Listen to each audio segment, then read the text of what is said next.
So I'm going to explain why I think Zutara should be canon in the live action series. It would just be so fun and cool to watch on screen, and I just think that would work so much better in the live action than Katang, okay?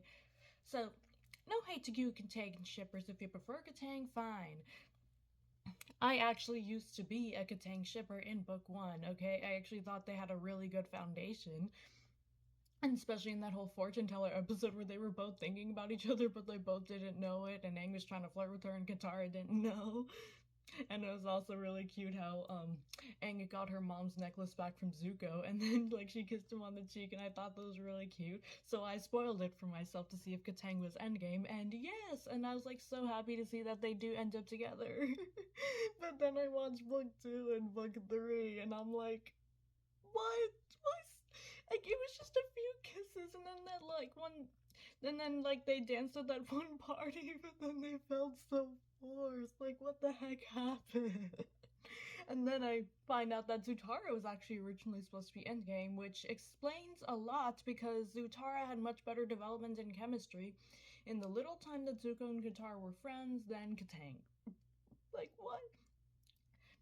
Like the whole cave scene with Zuko and Katara when they both like lost their moms because of the Fire Nation.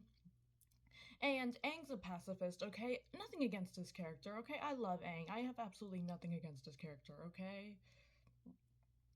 But Aang was raised to be a pacifist, and you know, those words did not exactly help Katara because she could not properly get closure with what happened to her mom. Zuko, on the other hand, actually went with her to help her and find the person that killed her mom.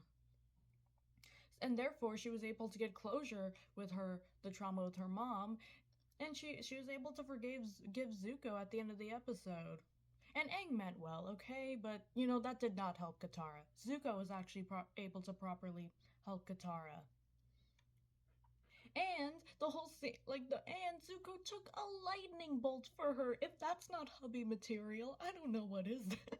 I mean, yes, he would have done the same if it was any other member of the gang, you know, but he still did it. Like, that's how much he cares about and loves his friends. I mean, come on, that is still hubby material, regardless.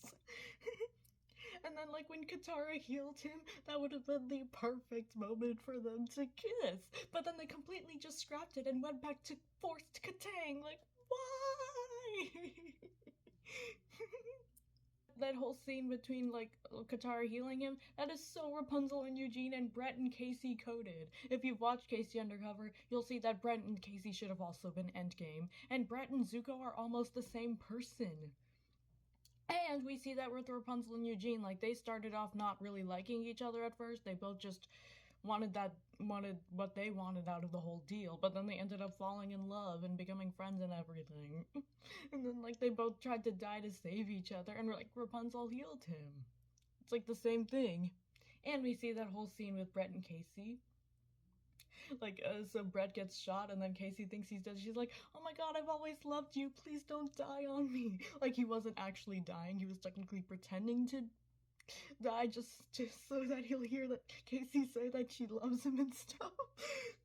But it's still pretty much the same nuance. It's not super different. You know, they have the perfect enemies to lovers dynamic.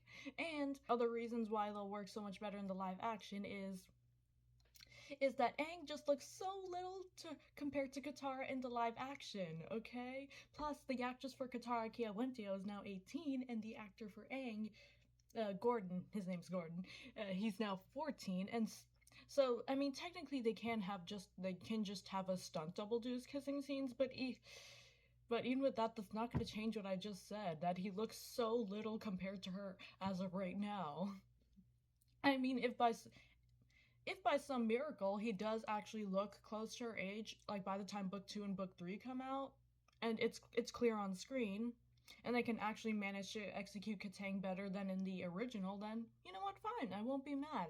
I mean, from what I'm seeing right now in the live action, it looks like they will execute Katang better, because so far they've executed Sokka and Suki better, and Sokka and Yue better than the original, so I have a feeling they're definitely gonna do Katang better, especially in episode 8 of the live action. Like, that scene actually had me, you know, as a Zutara girly. So if they can actually do a good job better job with Katang this time, I won't be mad, but I just think Zutara would be so much better.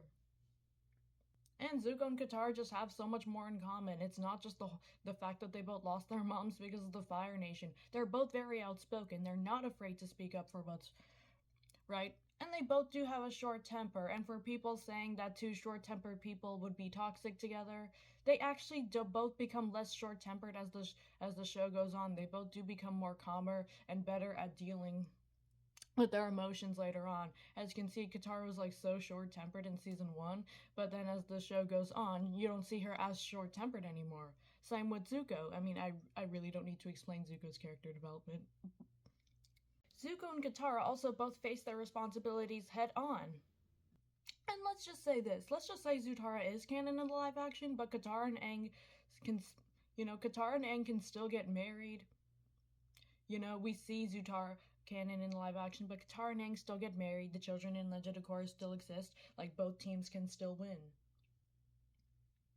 And let's just say that it's Zuko and Katara that get married. The children in Legend of Korra still exist, as Toph and Aang can get together, as they're way more closer in age and emotional maturity. The children in Legend of Korra can still exist. It's not that they can't. Not have to change much from the original show to make Zutara canon. Just maybe make it so that Zuko doesn't betray her twice, which was honestly just done in favor of Katang, and it was just done to keep Book 3 moving forward, because Book 3 would have ended a lot sooner had he not betrayed Katara and Iroh. So yeah, that pretty much was for plot purposes, and because they went back to Katang for some reason. Even Katara and Zuko's voice actors shipped them. And overall, Katara and Zuko would just be so hot and badass together. I mean, the scarf scene. Like, come on, need I say more?